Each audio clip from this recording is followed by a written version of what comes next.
Hello friends and welcome to the Exams Made Simple. So we are back with the revision series and ये revision series का video number 51 है and overall economy का video number 5 है। Economy में अभी तक हमने जो हमारी इकोनॉमिक सर्वे है उसका वॉल्यूम 1 कंप्लीट कर लिया है। वॉल्यूम 2 का एक चैप्टर हमने देख लिया था। अगला चैप्टर है फिस्कल डेवलपमेंट, उसको हम देखेंगे। जो चीज़ हम देख सकते हैं वो हम देखेंगे। तो revenue receipts registered a higher growth during the first 8 months of 2019-20 2019-20 के जो फर्स्ट 8 मंथ्स हैं उसमें रेवेन्यू इनका कोई मतलब नहीं है, क्योंकि अब कोरोना में सब चेंज हो गया, इसलिए ऐसे क्वेश्चन पूछेगा नहीं, लेकिन फिर भी मैं आपको बता सकता हूँ, ठीक है ना। अगर लास्ट ईयर के पीरियड से कंपेयर करें उसमें अगर हम देखें तो revenue receipts registered a higher growth,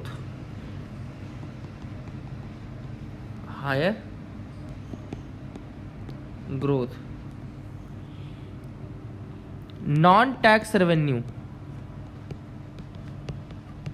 इसमें भी ग्रोथ हुई थी। आपके लिए दिमाग में सवाल आया होगा कि क्या है ये रिसीट, क्या है रेवेन्यू रिसीट, क्या है, और आपका ये क्या है, आपका नॉन टैक्स रेवेन्यू या टैक्स रेवेन्यू क्या है ना। तो अपन एक एक करके मैं आपको थोड़ा सा उसके बारे में बता दूं। देखो क्या होता है कि जो आपका टोटल रेवेन्यू रिसीट होता है ना, गवर्नमेंट का जो रेवेन्यू रिसीट होता है उसमें हम कहते हैं कि दो चीज़ें मिलती हैं उसमें। एक होता है टैक्स रेवेन्यू, दूसरा होता है नॉन टैक्स रेवेन्यू, ठीक है ना। देखो मैं थोड़ा सा आपको बताता हूँ। सेंट्रल गवर्नमेंट की जो रिसीट होती हैं, पहले इसमें होता है डेट रिसीट और दूसरा होता है नॉन डेट रिसीट, ठीक है ना। डेट रिसीट और नॉन डेट रिसीट। अब जो नॉन डेट रिसीट है,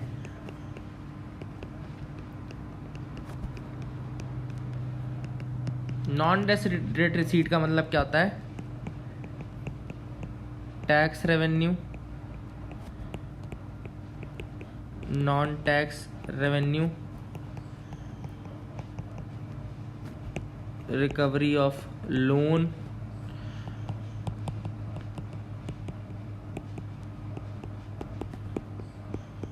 इसको याद रखना, ठीक है ना। मैंने आपको कहा था एक डेट रिसीट हो गई, नॉन डेट रिसीट हो गई। जो नॉन डेट रिसीट है उसके अंदर आता है आपका टैक्स रेवेन्यू आता है, नॉन टैक्स रेवेन्यू आता है, रिकवरी ऑफ लोन्स आता है या डिसइन्वेस्टमेंट रिसीट आता है, ठीक है ना। जो डेट रिसीट्स होती हैं, डेट रिसीट मतलब कि जो डेट बढ़ाए, गवर्नमेंट का जो चीज डेट बढ़ाए, उसमें आता है आपका market borrowings and other liabilities, ठीक है ना। इसको याद रखना। इसमें क्या होता है, government is obliged to pay them in future, repay। तो government is obliged to repay them in the future। तो नॉन डेट रिसीट हो गई और डेट रिसीट हो गई, ये मैंने आपको बता दिया। आई होप आपको याद रहेगी ये चीज, ठीक है ना।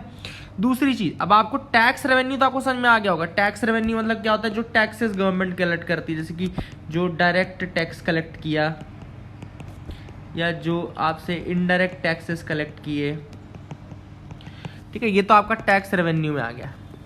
अब अगर आपसे कोई पूछे कि नॉन टैक्स रेवेन्यू क्या होता है यार, नॉन टैक्स रेवेन्यू, तो नॉन टैक्स रेवेन्यू के अंदर आता है it mainly consist of interest receipts on loan,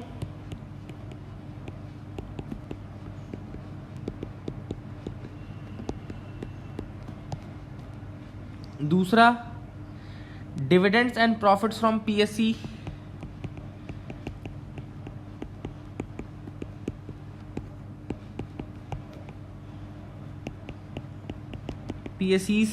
ठीक है।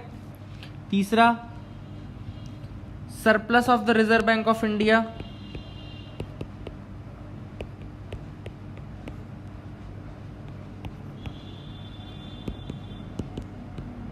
Surplus transfer from the reserve bank of India.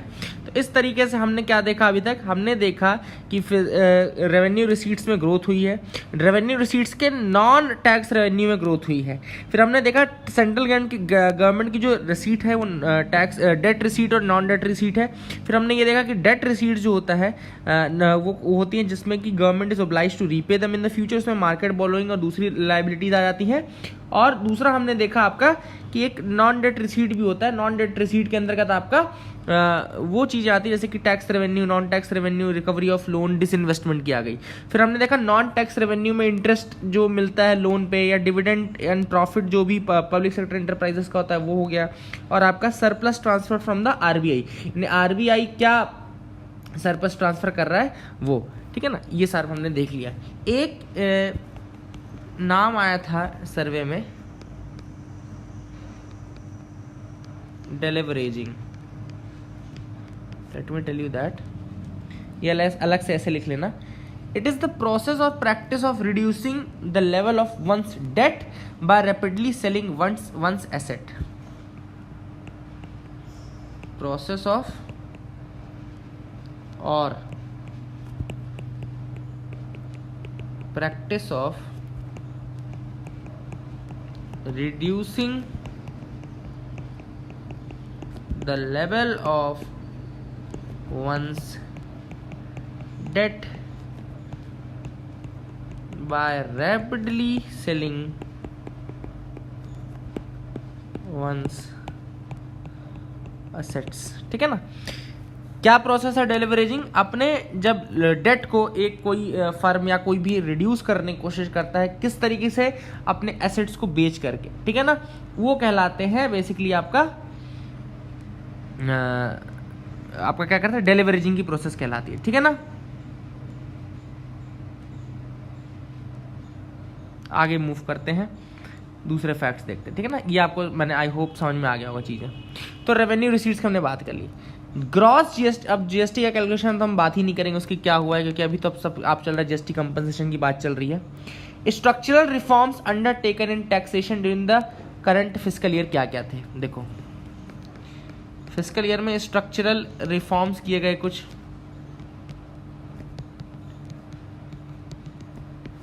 जैसे कि पहला क्या किया गया,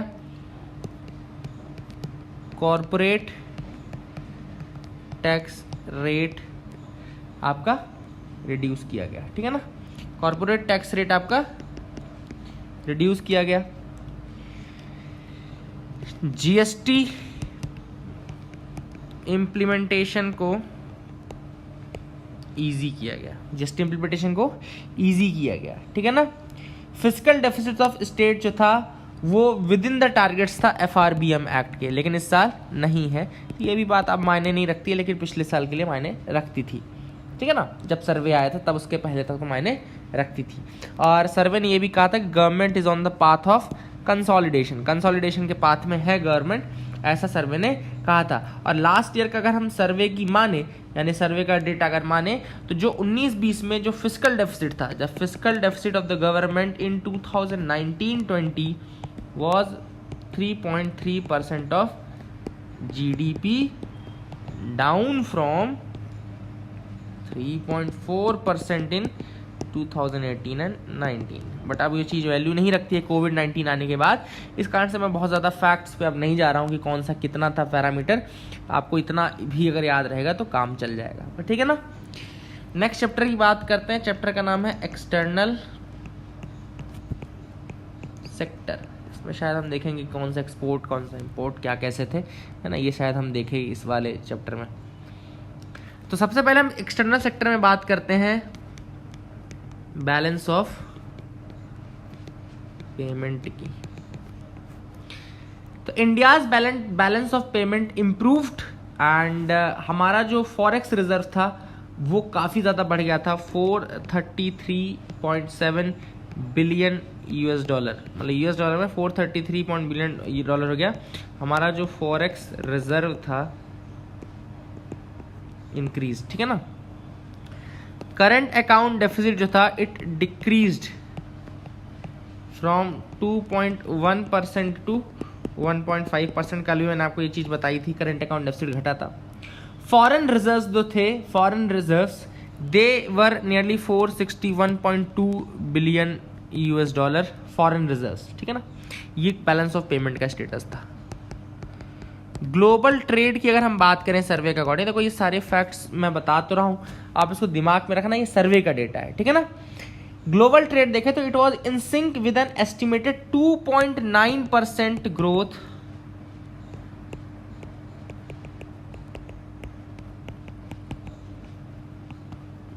ठीक है ना। ग्लोबल ट्रेड जो था it is estimated to grow at 1% से ग्रो करने की बात चल रहा है ग्लोबल ट्रेड में। ये तो क्या है, ये आउटपुट है, आउटपुट में इतनी ग्रोथ हुई, 2.9% की ग्रोथ हुई, और ग्लोबल ट्रेड में जो ग्रोथ है वो 1% के आसपास देखी जाने का अनुमान लगाया था सर्वे ने, ठीक है ना।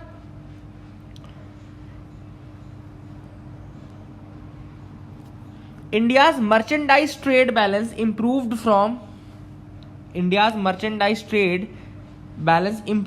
from 2009 to 2014.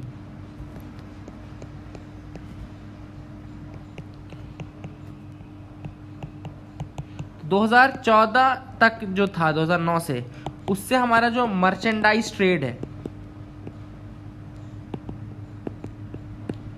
That improved. कौन से पीरियड में? 14 से 19 वाले पीरियड में इंप्रूव हुआ है। अगर हम 9 से 14 के पीरियड के देखें तो उससे इंप्रूव हुआ है, ठीक है ना।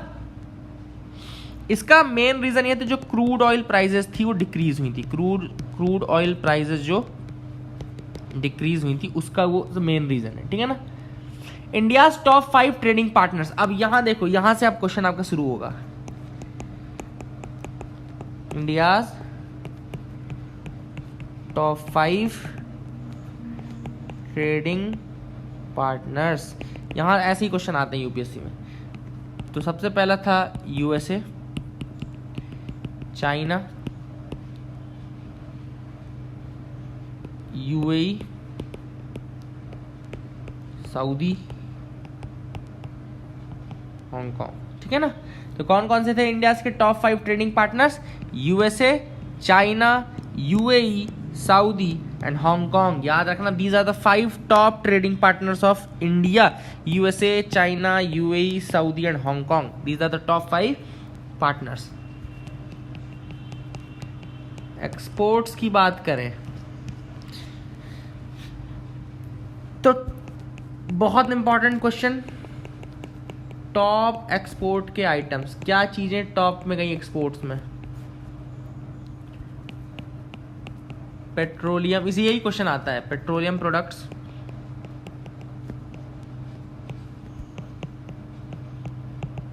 प्रेशियस स्टोन्स,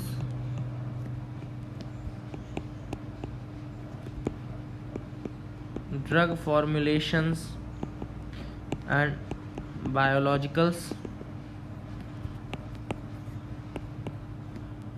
ठीक है, gold and other precious metals.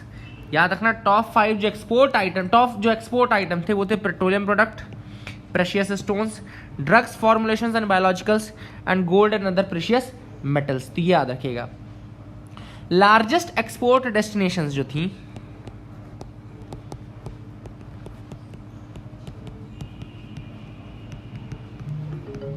Largest export destinations जो थी they were USA, UAE, China and Hong Kong, ठीक है ना। USA, UAE, China and Hong Kong, these were the largest export destinations. तो इनको याद रखना।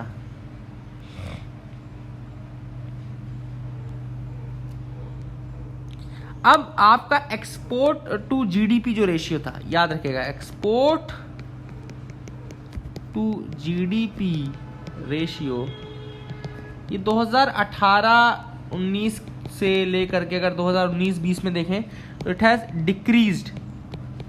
क्यों? क्योंकि जो ग्लोबल आउटपुट है वो डिक्रीज हो गया है, ग्लोबल स्लोडाउन ही हो गया, एक तरह से ग्लोबल स्लोडाउन चल रहा था। देयरफॉर ये जो एक्सपोर्ट टू जीडीपी रेशियो है हमारा डिक्रीज हुआ है, ठीक है ना।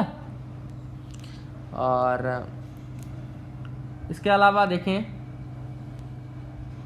ये तो मैंने आपको बता दिया। अब हम बात करते हैं इंपोर्ट्स की। इंपोर्ट्स की बात करें तो टॉप जो इंपोर्ट आइटम था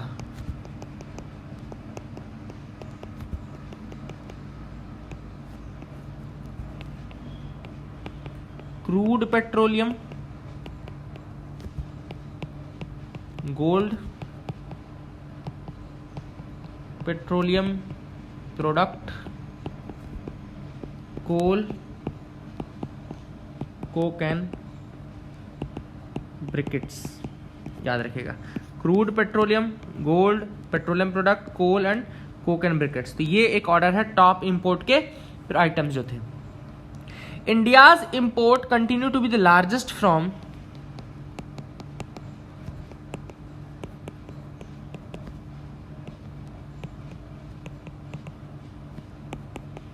चाइना, फिर यूएसए, फिर यूएई, फिर सऊदी। ठीक है ना।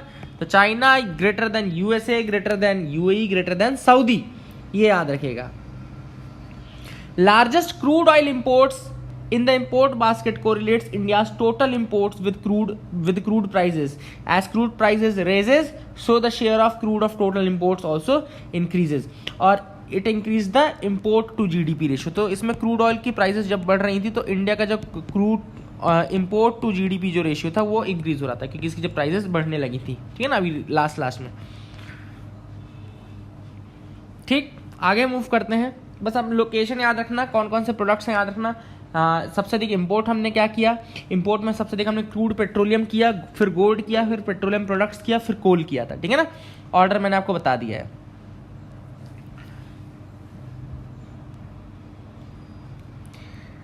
ट्रेडिंग अक्रॉस बॉर्डर्स में जो एक आपका ईज ऑफ डूइंग बिजनेस के अंदर एक पॉइंट होता है ट्रेडिंग अक्रॉस बॉर्डर्स। इसमें जो हमारी रैंकिंग है काफ़ी अच्छी इंप्रूव हुई थी, इम्प्रूवमेंट देखने को मिला था। पहले इसमें हमारी रैंकिंग रहती थी 143 के आसपास, लेकिन फिर इस 2019 में इस पैरामीटर में हमारी रैंकिंग 68 हो गई थी। ठीक है ना, तो ये रैंकिंग थी ट्रेडिंग अक्रॉस बॉर्डर वाले पैरामीटर में। ठीक है ना, ट्रेडिंग अक्रॉस बॉर्डर वाले में।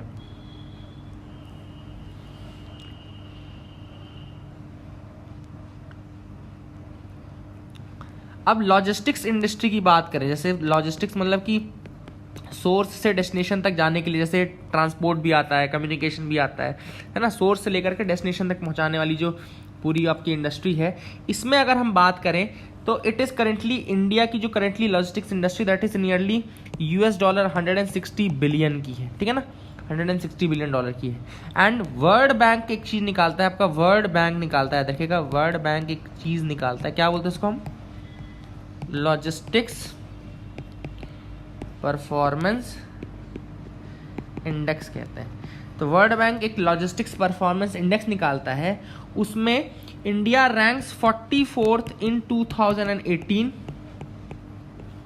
और 2014 में इसकी इंडिया की रैंकिंग थी 54th। तो हमारी रैंकिंग अब थोड़ा इंप्रूव हुई है, 44th रैंक पर आ गए हैं लॉजिस्टिक परफॉर्मेंस इंडेक्स में, जो कि वर्ल्ड बैंक निकालता है। ठीक है ना, वर्ल्ड बैंक निकालता है।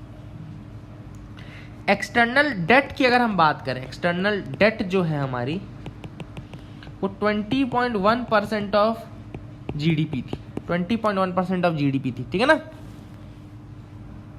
इसको याद रखना। ठीक है, तो आपके ये 2 चैप्टर तो हो गए, इकोनॉमिक सर्वे के भी हो गए। थोड़ा सा मैं आपको सोच रहा था कि इसके साथ जो इकोनॉमी का मेन करंट अफेयर्स वाला पोर्शन है वो भी कुछ कुछ बताता जाऊं। ठीक है ना,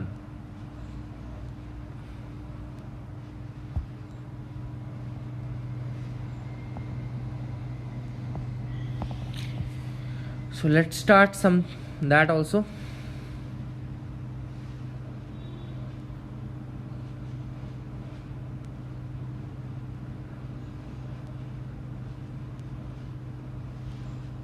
Wait a second.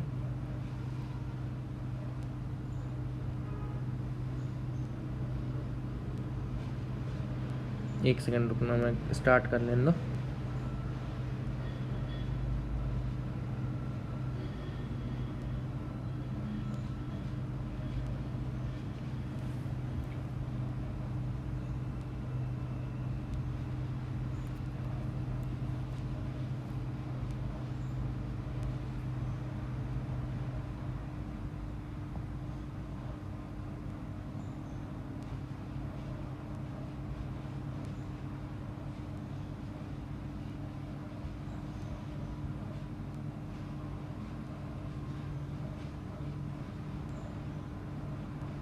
मैंने लास्ट जो आपको पढ़ाया था वहाँ से आगे मैं बढ़ने की कोशिश कर रहा हूँ, तो let me see that once, है ना। एक बार मुझे पहले देख लें तो कहाँ तक मैंने बताया था, फिर उसके बाद अपन स्टार्ट करेंगे।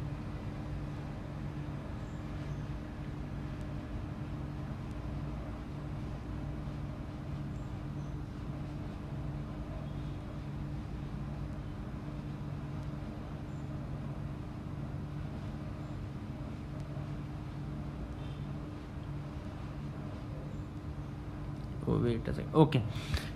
फॉरेक्स स्वैप एंड एलटीआर, सबसे पहले जो टॉपिक है वो है फॉरेक्स स्वैप एंड एलटीआरओ, ठीक है। तो आरबीआई गवर्नर ने बेसिकली क्या कहा था रिसेंटली, उन्होंने दो स्कीम निकाली थी फॉरेक्स स्वैप की और दूसरी एलटीआर की लॉन्ग टर्म रेपो ऑपरेशंस की स्कीम निकाली थी, ठीक है ना।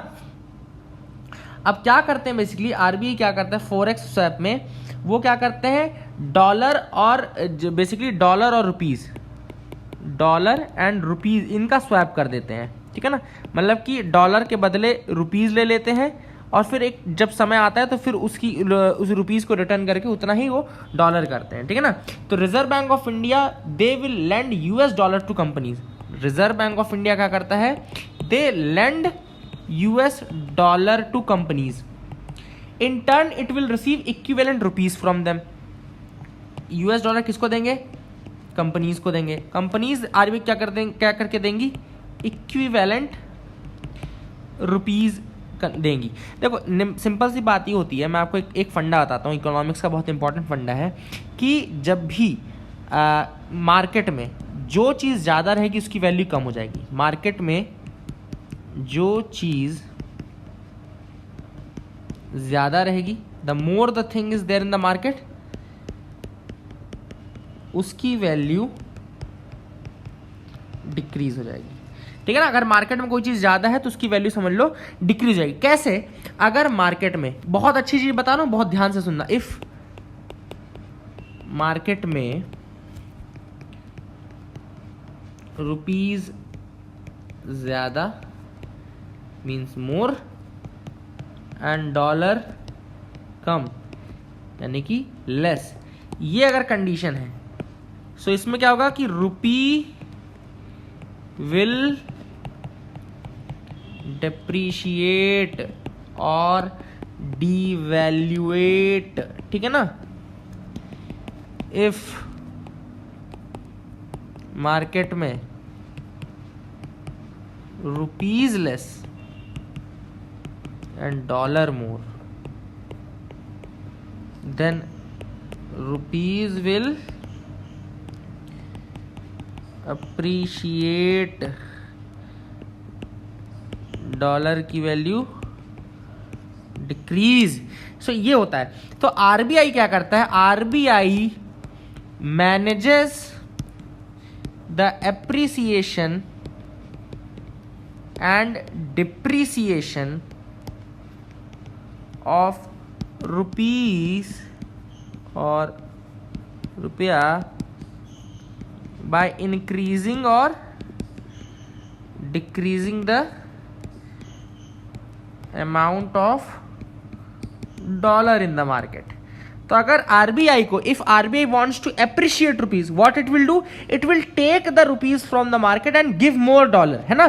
And if RBI wants to depreciate or decrease the value of rupee or devaluate rupee, then it will give more rupees to the market and take dollar from the market. So this is how the RBI works and how RBI maintains the price or value of rupees against dollar. So this is how they maintain value against dollars. ठीक है, आपको I hope you got clarity regarding this is very important topic and आपको समझ में आ गया बहुत easily, मैंने बहुत इजी ढंग से समझाया, आपको सबसे इजी ढंग से समझाया है, इसको याद रखना, ठीक है ना।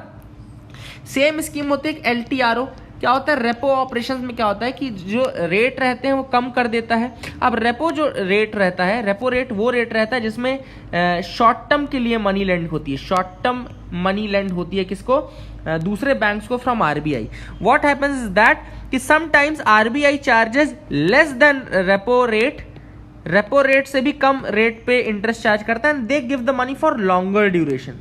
लॉन्गर ड्यूरेशन, जैसे अभी उन्होंने एनबीएफसीज के लिए किया था, एनबीएफसी के लिए किया था ना कि लॉन्ग टर्म रेपो ऑपरेशन कर दिया था, और जो पैसा मिला बैंक्स को उनको कहा कि आप एनबीएफसीज को देंगे और इन सबको देंगे, ठीक है ना।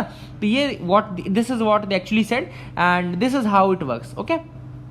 तो this is your forex and LTRO operation, ठीक है, याद रखिएगा। देन ट्राइफेड न्यूज में था, ट्राइफेड ये मैंने ऑलरेडी आपको बताया है, this is tribal cooperative marketing development federation of India, tribal cooperative marketing development federation of India, and ये 1987 में एग्जिस्टेंस में आया था। आपका ये जो ट्राइबल प्रोडक्ट्स हैं इन सबका मार्केटिंग का काम ये करता है। It is the apex organisation functioning under the administrative control of ministry of tribal affairs. तो मिनिस्ट्री ऑफ ट्राइबल अफेयर्स के कंट्रोल में काम करता है, ये भी आपको याद रखना है। एंड इसका जो हेड ऑफिस है वो दिल्ली में लोकेटेड है, मार्केटिंग का काम करता है, मैंने ऑलरेडी आपको बता दिया, तो please remember this as well, ठीक है ना।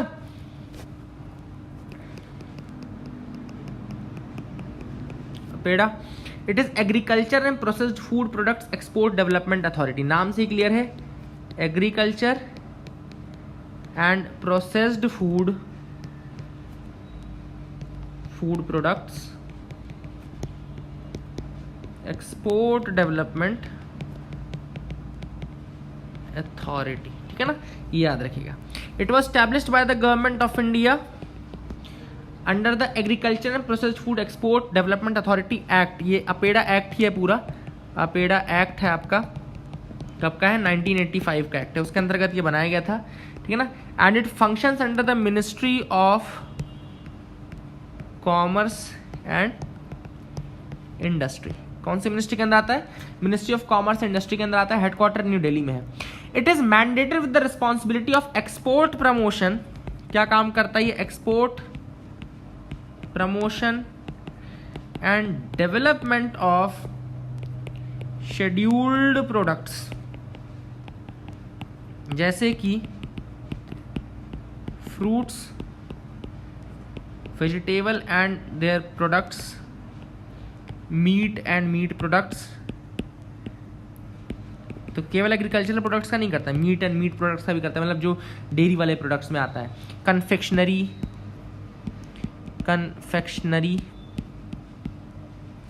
इसके अलावा और क्या प्रोडक्ट करता है, जैगरी, शुगर प्रोडक्ट,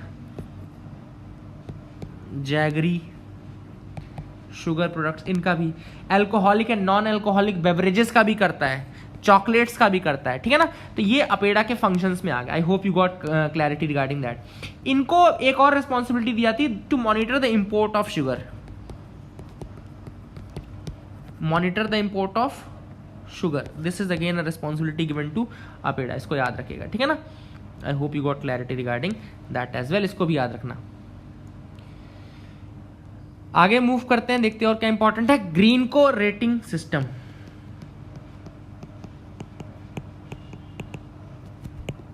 इसका तो बेसिक ये याद रखना किसने स्टार्ट किया है, तो ministry of railways, ministry of railways has presented the details of the GreenCo system.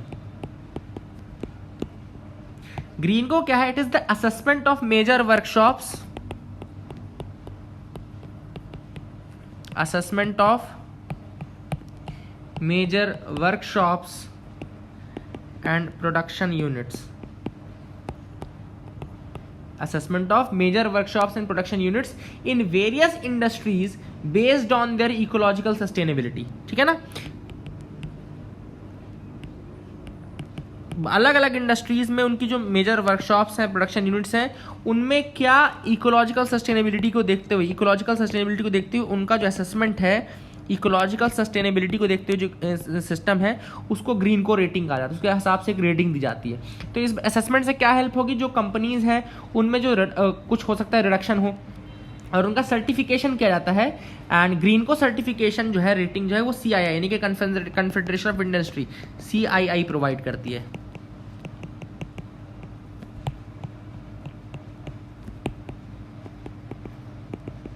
ठीक है, इसको याद रखना। ग्रीन को सर्टिफिकेशन कौन प्रोवाइड करता है, आपका CII प्रोवाइड करती है, तो ये भी आपको याद रखना है, ठीक है ना। स्वावलंबन एक्सप्रेस, व्हाट इज दिस स्वावलंबन एक्सप्रेस, तो ये सिडबी ने अनाउंस किया है मार्च 2020 में अनाउंस किया था सिडबी ने, यानी कि सिडबी यानी कि small industries development bank of India. SIDBI small industries development bank of India, ये 1990 में स्टैब्लिश हुआ था and it is one of the 4 all India financial institutions, ठीक है ना, and it is supervised and regulated by the reserve bank of India, ठीक है, याद रखिएगा SIDBI. And SIDBI basically it is the train that is to visit 11 entrepreneurial cities, 11 entrepreneurial cities में ये visit करेगी सिडबी। सिडबी की ये ट्रेन स्वावलंबन एक्सप्रेस, इसमें दिल्ली, जम्मू, मुंबई, अहमदाबाद, हैदराबाद, बेंगलुरु, कोलकाता, भुवनेश्वर, वाराणसी ये सिटीज़ हैं, ठीक है ना। एंड बेसिकली इसमें वर्कशॉप्स एंड प्रोग्राम्स भी ऑर्गेनाइज किए जाएंगे and it is in pursuing the goal of $5 trillion economy जो इंडिया को बनाने की कोशिश है, $5 ट्रिलियन इकोनॉमी बनानी चाहते हैं इंडिया को। उसके अंतर्गत ये है कि एंटरप्रेन्योर साइट्स में विजिट करें, वर्कशॉप्स रखें, प्रोग्राम्स ऑर्गेनाइज करें और बेसिकली लगभग ये 7,000 किलोमीटर से ज़्यादा डिस्टेंस कवर करेगी 15 दिनों में एंड जितनी भी स्मॉल इंटरप्राइजेज हैं उनको कनेक्ट करने का काम करेगी, है ना, ये सब आपको याद रखना है। Any person between the age of 20 to 35 years, 20 to 35 years के बीच के लोग इसमें पार्टिसिपेट कर सकते हैं। तो that is it for this video. We will be back with another video very soon and हम जल्दी से